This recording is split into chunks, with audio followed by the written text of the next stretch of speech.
রাসূলুল্লাহ সাল্লাল্লাহু আলাইহি ওয়াসাল্লাম এর প্রিয়তমা স্ত্রীদের মধ্যে একজন ছিলেন হযরত হাফসা রাদিয়াল্লাহু তাআলা আনহা। তিনি ছিলেন অত্যন্ত সুন্দরী ও বুদ্ধিমতী নারী এবং হযরত ওমর রাদিয়াল্লাহু তাআলা আনহু এর স্নেহধন্য কন্যা। বাবার মতো তিনিও কিছুটা রাগী স্বভাবের ছিলেন। এমনকি রাসূলুল্লাহ সাল্লাল্লাহু আলাইহি ওয়াসাল্লামের অন্যান্য স্ত্রীদের মধ্যে তিনিই ছিলেন সবচেয়ে গরম মেজাজের। সামান্য কারণেই তিনি রেগে উত্তেজিত হয়ে উঠতেন। উহুদ যুদ্ধের পর তার প্রথম স্বামী হযরত খুনাইস হুজাফা রাদিয়াল্লাহু তাআলা আনহু ইন্তেকাল করেন। অল্প বয়সেই স্বামীকে হারিয়ে হাফসা রাদিয়াল্লাহু তাআলা আনহা অত্যন্ত শোকাগ্রস্ত হয়ে পড়লেন এবং নিরুপায় হয়ে বাবার বাড়িতে আশ্রয় নিলেন। সেখানে গিয়েও তিনি তার প্রিয় স্বামীর স্মৃতিতে বিভোর হয়ে থাকতেন। তার হাসি, খুনছুটি ও ভালোবাসার মুহূর্তগুলো মনে পড়লে অন্তর বিদীর্ণ হয়ে যেত। গভীর দুঃখে একাকী বসে তিনি নীরবেই অশ্রু ঝরাতেন। কন্যার এই অবস্থা দেখে হযরত ওমর রাদিয়াল্লাহু তাআলা আনহু তাকে সান্ত্বনা দিয়ে বললেন, হে হাফসা, তুমি তো আমার কলিজার টুকরা। তোমাকে এভাবে দেখে আমি যেন জীবিত থেকেও মৃত বোধ করি। তুমি ধৈর্য ধরো, এটাই আল্লাহর সিদ্ধান্ত এবং সকলকেই এটি মেনে নিতে হয়। আল্লাহ রাব্বুল আলামিন নিশ্চয়ই তোমাকে এমন একজন জীবনসঙ্গী দেবেন যা তোমার মনকে পূর্ণ প্রশান্তিতে ভরে তুলবে। কিন্তু বাবার কথায়ও হাফসা রাদিয়াল্লাহু তাআলা আনহা শান্ত হতে পারলেন না। তিনি ক্রমাগত কেঁদেই চললেন। শেষ পর্যন্ত ওমর রাদিয়াল্লাহু তাআলা আনহু মেয়ের এই শোকাকুল অবস্থা সহ্য করতে না পেরে সেখান থেকে সরে আসতে বাধ্য হলেন। একদিন হযরত ওমর রাদিয়াল্লাহু তাআলা আনহু তার বিধবা মেয়ের জন্য একজন উপযুক্ত পাত্র খুঁজতে বেরিয়ে পড়লেন। প্রথমেই তিনি হযরত উসমান রাদিয়াল্লাহু তাআলা আনহুর কাছে গেলেন। হযরত উসমান রাদিয়াল্লাহু তাআলা আনহু কিছুদিন আগেই তার স্ত্রী রুকাইয়া রাদিয়াল্লাহু তাআলা আনহাকে হারিয়ে একাকী হয়ে পড়েছিলেন।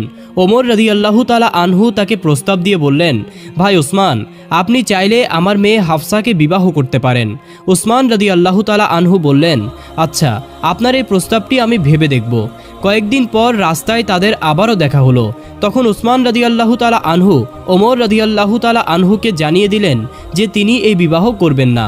এতে হযরত ওমর রাদিয়াল্লাহু তাআলা আনহু খুবই হতাশ হয়ে পড়লেন। অতঃপর তিনি হযরত আবু বকর সিদ্দিক রাদিয়াল্লাহু তাআলা আনহুর কাছে গেলেন এবং তার কাছে গিয়ে বিনম্রভাবে প্রস্তাব করলেন, আপনি চাইলে আমার মেয়ে হাফসার সঙ্গে বিবাহ বন্ধনে আবদ্ধ হতে পারেন। তবে আবু বকর রাদিয়াল্লাহু তাআলা আনহু কোনো উত্তরই দিলেন না। এভাবে পরপর দুজন কাছের বন্ধুর কাছ থেকে প্রত্যাখ্যাত হয়ে ওমর রাদিয়াল্লাহু তাআলা আনহু মন খারাপ করে বাড়ি ফিরে এলেন এবং আল্লাহ তাআলার কাছে দুঃখ প্রকাশ করে বললেন, হে আল্লাহ, কি হচ্ছে আমার সাথে? কেন আমার প্রিয় বন্ধুরা আমার মেয়েকে বিয়ে করতে আগ্রহ দেখাচ্ছে না? তিনি কন্যার দুঃখে ভারাক্রান্ত হয়ে বললেন, হে আমার মেয়ে, কেন কেউ তোমার জন্য আগ্রহ দেখাচ্ছে না? কেন সবাই তোমার থেকে মুখ ফিরিয়ে নিচ্ছে? ওমর রাদিয়াল্লাহু তাআলা আনহু যখন এইসব কথা বলছিলেন, তখনই হঠাৎ করে অদৃশ্য থেকে একটি আওয়াজ এলো। সেই আওয়াজে বলা হলো, হে ওমর ইবনুল খাত্তাব, আপনি থামুন, আপনি কষ্ট পাবেন না। হে আল্লাহর রাসূলের প্রিয় সাহাবী, আপনার প্রস্তাব কেউই প্রত্যাখ্যান করার সাহস রাখে না। আপনি তো সেই ওমর যার ইসলাম গ্রহণের জন্য স্বয়ং আল্লাহর রাসূল সাল্লাল্লাহু আলাইহি ওয়াসাল্লাম আল্লাহর কাছে দোয়া করেছিলেন। সাহাবারা যখন আপনার ইসলাম গ্রহণের খবরে তাকবীর ধ্বনি দিয়েছিলেন, তখন থেকেই আপনি ছিলেন ইসলামের দৃঢ় প্রহরী। অবশ্যই এই পরিস্থিতির পেছনে আল্লাহর কোনো কল্যাণকর ইচ্ছা রয়েছে। তিনি আপনার জন্য এমন কিছু প্রস্তুত করে রেখেছেন যা আপনি কল্পনাও করেননি।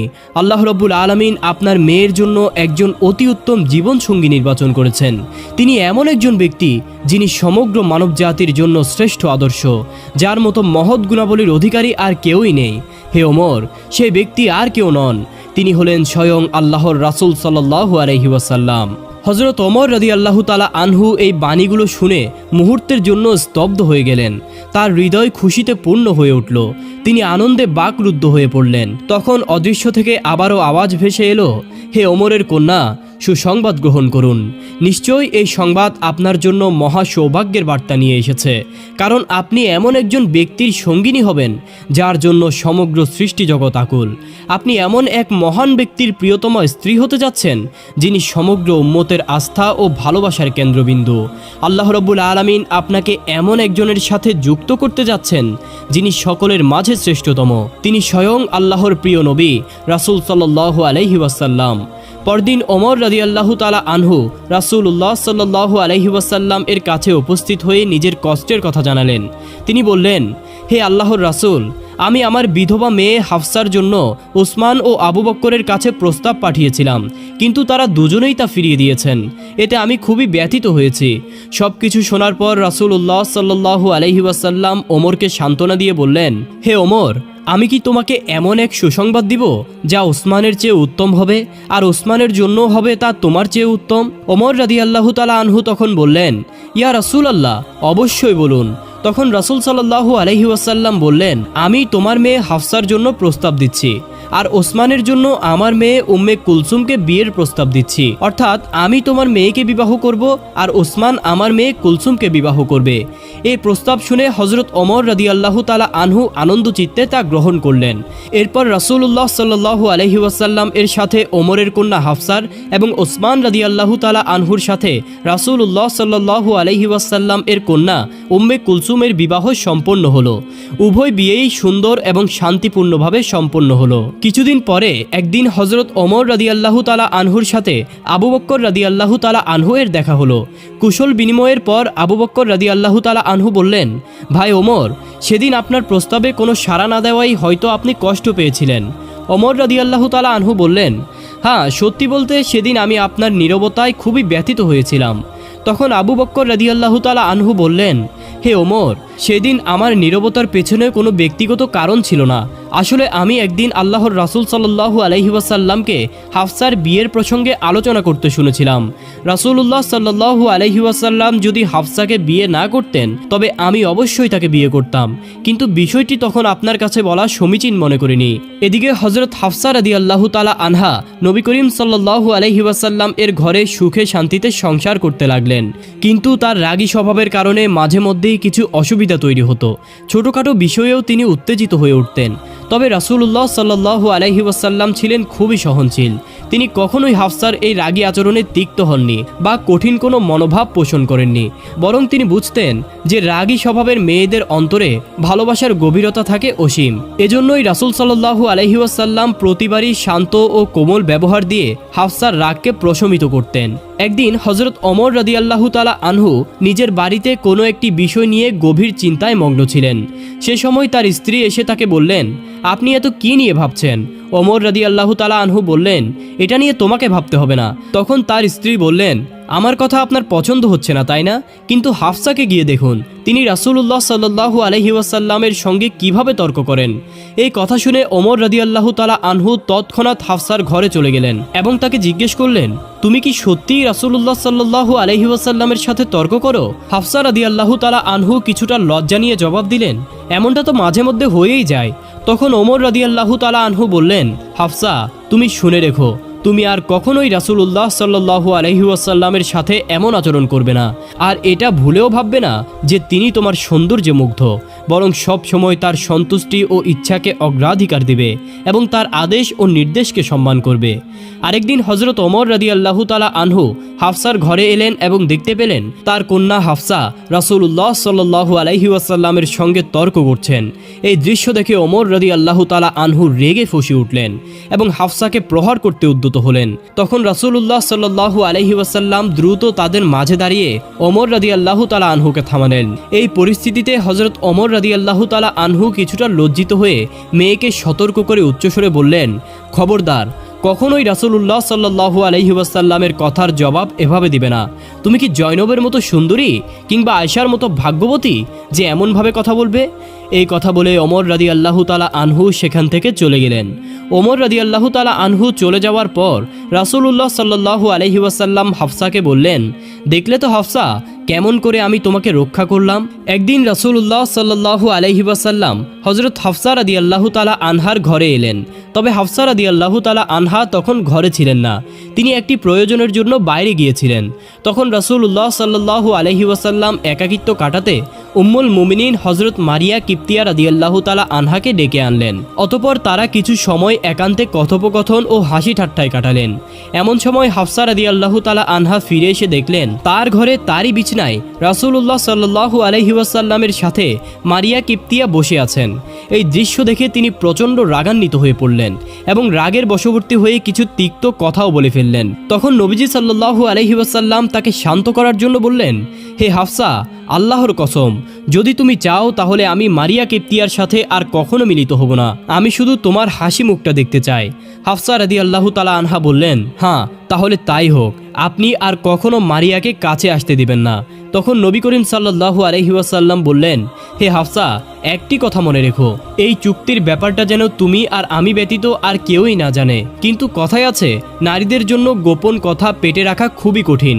এজন্যই কিছুদিন পরেই হাফসা রাদিয়াল্লাহু তাআলা আনহা এই কথা মা আয়েশা রাদিয়াল্লাহু তাআলা আনহার নিকট প্রকাশ করে ফেললেন। এদিকে হযরত জিবরাইল আলাইহিস সালাম নবী করিম সাল্লাল্লাহু আলাইহি ওয়াসাল্লাম এর কাছে তাহরিমের আয়াত নিয়ে অবতীর্ণ হলেন এবং বললেন, হে নবী, আল্লাহ রাব্বুল আলামিন আপনার জন্য যা হালাল করেছেন, আপনি স্ত্রীদের খুশির জন্য কেন তা হারাম করছেন?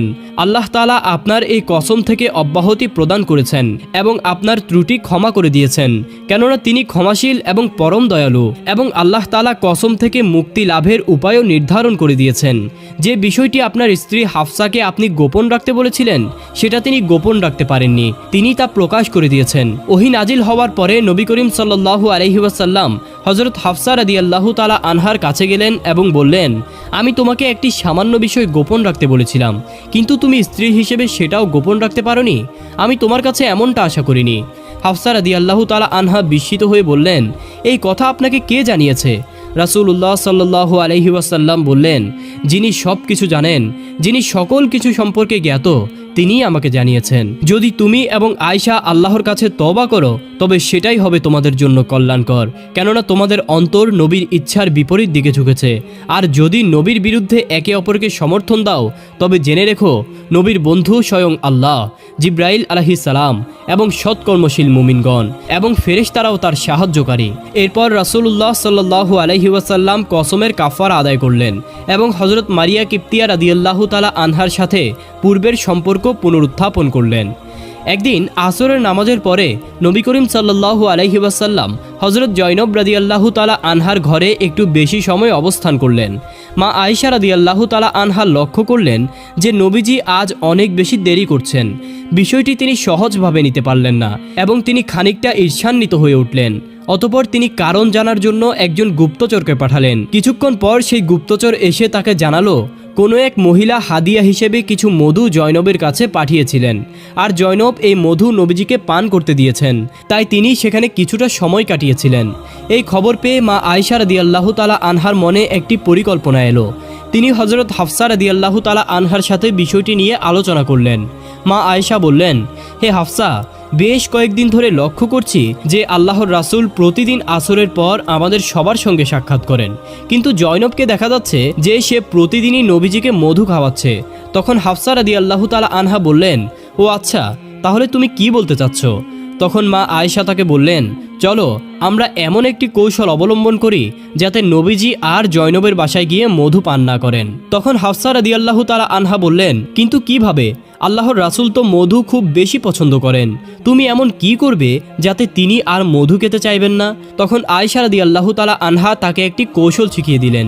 তিনি বললেন, যখন নবী করিম সাল্লাল্লাহু আলাইহি ওয়াসাল্লাম তোমার কাছে আসবেন, তুমি বলবে আপনার মুখ থেকে তো মাগাফিরের গন্ধ আসছে।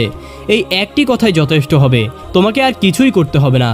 পরদিন নবী করিম সাল্লাল্লাহু আলাইহি ওয়াসাল্লাম জয়নব রাদিয়াল্লাহু তাআলা আনহার ঘরে মধু পান করে সাফিয়া রাদিয়াল্লাহু তাআলা আনহার ঘরে উপস্থিত হলেন। আসলে মা আয়েশা রাদিয়াল্লাহু তাআলা আনহা সাফিয়াকেও ওই একই কথা বলে রেখেছিলেন, যার ফলে সাফিয়াও নবীজির অপেক্ষায় ছিলেন।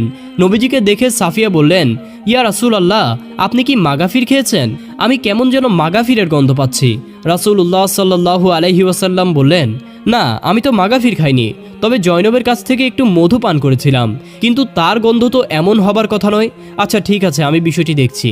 এরপর নবী করিম সাল্লাল্লাহু আলাইহি ওয়াসাল্লাম হাফসা রাদিয়াল্লাহু তাআলা আনহার কাছে গেলেন। তিনিও নাক ছিটকে বললেন, ইয়া রাসূলুল্লাহ, আপনি কোথায় থেকে কি খেয়ে এসেছেন? আপনার মুখে মাগাফিরের গন্ধ কেন? আসলে মাগাফির এক ধরনের নেশা জাতীয় ফল ছিল, তাই নবীজির মনে হলো হয়তো তিনি মাগাফির ফুলের মধু পান করেছেন। তখন তিনি বললেন, আমার জন্য এখন থেকে মধু পান নিষিদ্ধ, আমি আর কখনো মধু পান করব না। এরপর নবী করিম সাল্লাল্লাহু আলাইহি ওয়াসাল্লাম হাফসাকে বললেন, আমার জন্য মধু পান নিষিদ্ধ করার বিষয়টি তুমি কারো কাছে প্রকাশ করবে না, কারণ জয়নব এই কথা জানলে প্রচণ্ড কষ্ট পাবেন। তবে হাফসা রাদিয়াল্লাহু তাআলা আনহা এই নির্দেশ মানতে পারেননি এবং তিনি আয়েশা রাদিয়াল্লাহু তাআলা আনহার কাছে তা প্রকাশ করে দিলেন। তখন আল্লাহ তাআলা জিব্রাইল আলাইহিস সালামের মাধ্যমে তাহরিমের আয়াত নাজিল করে নবীজিকে পুরো ঘটনাটি জানিয়ে দিলেন। এই ঘটনায় হাফসার আচরণে নবী করিম সাল্লাল্লাহু আলাইহি ওয়াসাল্লাম গভীরভাবে আঘাত পেলেন এবং এর জেরে তিনি হাফসাকে এক তালাক দিয়ে দিলেন। তালাকের সংবাদে হাফসা রাদিয়াল্লাহু তাআলা আনহা দুঃখে ভারাক্রান্ত হয়ে মাটিতে বসে পড়লেন। তিনি কি করবেন তা তিনি বুঝতে পারছিলেন না। অন্যদিকে যখন হযরত ওমর রাদিয়াল্লাহু তাআলা আনহু তার মেয়ের তালাকের খবর পেলেন, তখনই তিনি শোকাহত হয়ে বললেন, হায়, ওমরের বংশে এমনটি ঘটল। আল্লাহ কি ওমর ও তার মেয়ের পরিণতির কথা ভাবলেন না? এরপর ওমর রাদিয়াল্লাহু তাআলা আনহা তৎক্ষণাৎ মেয়ের বাড়িতে চলে আসলেন। হাফসার মলিন চেহারা দেখে তিনি কিছুক্ষণ তার পাশে নীরবে বসে থাকলেন। কন্যাকে তিনি কিভাবে সান্ত্বনা দিবেন তা তিনি বুঝে উঠতে পারছিলেন না। অবশেষে তিনি মেয়েকে আশ্বাস দিয়ে বললেন, শোনো হাফসা, যদি আল্লাহ পাক রব্বুল আলামিন আমাদের বংশের জন্য কল্যাণ নির্ধারণ করে থাকেন, তবে আল্লাহর রাসূল সাল্লাল্লাহু আলাইহি ওয়াসাল্লাম তোমাকে চূড়ান্তভাবে তালাক দিবেন না। ওমর রাদিয়াল্লাহু তাআলা আনহার এই কথায় হাফসার মন কিছুটা শান্ত হলো আর তিনি আবার আশার আলো খুঁজে পেলেন। এদিকে আল্লাহর ফেরেশতা জিব্রাইল আলাইহিস সালাম নবী করিম সাল্লাল্লাহু আলাইহি ওয়াসাল্লামের কাছে এসে বললেন, হে আল্লাহর রাসূল, আপনি হাফসাকে তালাক দিবেন না। যদিও তিনি একটু রাগী স্বভাবের, তবে তিনি অত্যন্ত নেককার একজন নারী। তিনি অধিক রোজা পালন করেন এবং রাত জেগে আল্লাহর ইবাদত করেন। এমনকি জান্নাতেও তিনি আপনার সঙ্গিনী হবেন। এই সুপারিশে সাড়া দিয়ে নবী করিম সাল্লাল্লাহু আলাইহি ওয়াসাল্লাম আবারও হাফসাকে স্ত্রী হিসেবে গ্রহণ করলেন। কতই না ভাগ্যবতী ছিলেন হাফসা রাদিয়াল্লাহু তাআলা আনহা, যিনি এমন এক সম্মান পেলেন যে স্বয়ং আল্লাহর নির্দেশে জিব্রাইল আলাইহিস সালাম তার জন্য দুনিয়াতে এসে সুপারিশ করেছিলেন। একদিন হযরত হাফসা রাদিয়াল্লাহু তাআলা আনহা ও নবীজির অন্যান্য স্ত্রীগণ একত্র হয়ে নবীজির কাছে আবেদন জানালেন, হে আল্লাহর রাসূল, আল্লাহ তাআলা এখন আপনাকে গনিমতের মাল দিয়েছেন, সুতরাং আমাদের খোরপোশ কিছুটা বাড়িয়ে দিন। নবী করিম সাল্লাল্লাহু আলাইহি ওয়াসাল্লাম তাদের এই অনুরোধ শুনে খুবই ব্যথিত হলেন, কারণ তিনি কল্পনাও করতে পারেননি যে তার স্ত্রীরা বিলাসী জীবনযাপন করতে চাইবে। তাই তিনি 1 মাস তার স্ত্রীগণের সঙ্গ থেকে দূরে থাকার সিদ্ধান্ত নিলেন এবং আলাদা একটি ঘরে একাকী বসবাস করতে শুরু করলেন। এদিকে মুনাফিকেরা মানুষদের মধ্যে গুজব ছড়িয়ে দিল যে রাসূলুল্লাহ সাল্লাল্লাহু আলাইহি ওয়াসাল্লাম তার সব স্ত্রীকে তালাক দিয়েছেন। এই সংবাদ শুনে হযরত ওমর রাদিয়াল্লাহু তাআলা আনহু দৌড়ে নবীজির কাছে আসলেন এবং বললেন, হে আল্লাহর হাবিব, আপনি কি আপনার স্ত্রীদেরকে তালাক দিয়েছেন? নবী করিম সাল্লাল্লাহু আলাইহি ওয়াসাল্লাম উত্তর দিলেন, না, আমি তাদেরকে তালাক দিইনি, তবে তাদেরকে এই অধিকার দিয়েছি যে তারা চাইলে চলে যেতে পারে। এই কথা শোনার পর ওমর রাদিয়াল্লাহু তাআলা আনহু মসজিদে গিয়ে সকল মুসলমানদের উদ্দেশ্যে ঘোষণা করলেন, আপনারা সকলেই জেনে রাখুন, আল্লাহর রাসূল সাল্লাল্লাহু আলাইহি ওয়াসাল্লাম তার স্ত্রীদেরকে তালাক দেননি। এই খবর শুনে সকল মুসলিমদের মনে স্বস্তি ফিরে এলো। এদিকে খোরপোশের দাবির ব্যাপারে নবীজির সাথে হাফসার কিছুটা মনোমালিন্য তৈরি হলো। নবী করিম সাল্লাল্লাহু আলাইহি ওয়াসাল্লাম হাফসা রাদিয়াল্লাহু তাআলা আনহাকে বললেন, আচ্ছা, তাহলে আমার এবং তোমার মাঝে সমাধানের জন্য অপর একজনকে ডাকো। হাফসা বললেন, হ্যাঁ ঠিক আছে, কাউকে ডাকুন। তখন নবীজি বললেন, তাহলে তোমার বাবাকেই আসতে বলো। অতঃপর হাফসা রাদিয়াল্লাহু তাআলা আনহা বাবার নিকট সংবাদ পাঠালেন। এই সংবাদ পেয়ে ওমর রাদিয়াল্লাহু তাআলা আনহু দ্রুত সেখানে পৌঁছালেন। নবী করিম সাল্লাল্লাহু আলাইহি ওয়াসাল্লাম বললেন, হাফসা, তোমার যা বলার আছে তোমার বাবাকে বলো। হাফসা রাগান্বিত হয়ে জবাব দিলেন, হে আল্লাহর রাসূল, আপনিই বলুন, আপনি তো সব সময় সত্য বলেন। এই কথা শুনে ওমর রাদিয়াল্লাহু তাআলা আনহু তীব্র ক্রোধে মেয়েকে একটি চোর বসিয়ে দিলেন। নবী করিম সাল্লাল্লাহু আলাইহি ওয়াসাল্লাম তাকে শান্ত করে বললেন, ওমর, যথেষ্ট হয়েছে, এবার থামো। তবে ওমরের রাগ এত সহজে কম ছিল না। তিনি মেয়েকে বললেন, ওরে আল্লাহর শত্রু, নবীজি সর্বদাই সত্য বলেন। ওই সত্তার কসম যিনি তাকে সত্য নবী হিসেবে প্রেরণ করেছেন। রাসূলুল্লাহ সাল্লাল্লাহু আলাইহি ওয়াসাল্লাম না থাকলে আজ আমি তোমাকে মেরেই ফেলতাম। এরপর হাফসা সহ নবীজির সকল স্ত্রী নবী করিম সাল্লাল্লাহু আলাইহি ওয়াসাল্লামের কাছে এসে বিনম্রভাবে ক্ষমা প্রার্থনা করলেন। তাদের কেউই নবীজিকে ছেড়ে যেতে ইচ্ছুক ছিলেন না। তাদের আন্তরিক অনুতাপ ও ভালোবাসা দেখে নবী করিম সাল্লাল্লাহু আলাইহি ওয়াসাল্লাম স্নেহ ভরে তাদের ক্ষমা করে দিলেন এবং সবাইকে পুনরায় আপন করে নিলেন। একবার রাসূলুল্লাহ সাল্লাল্লাহু আলাইহি ওয়াসাল্লাম উম্মুল মুমিনিন হযরত সাফিয়া রাদিয়াল্লাহু তাআলা আনহার ঘরে প্রবেশ করে দেখলেন তিনি অঝরে কাঁদছেন। নবীজি তাকে জিজ্ঞেস করলেন, হে সাফিয়া, তুমি কাঁদছো কেন? সাফিয়া বললেন, ইয়া রাসূলুল্লাহ, হাফসা আমাকে ইহুদির মেয়ে বলে গালি দিয়েছে। এই কথা শুনে নবী করিম সাল্লাল্লাহু আলাইহি ওয়াসাল্লাম হাফসাকে ডেকে বললেন, হে হাফসা, তুমি আল্লাহকে ভয় করো। তারপর সাফিয়ার দিকে ফিরে নবীজি তাকে আশ্বস্ত করে বললেন, তুমি তো নবী হারুনের বংশধর, তিনিই তোমার পূর্বপিতা।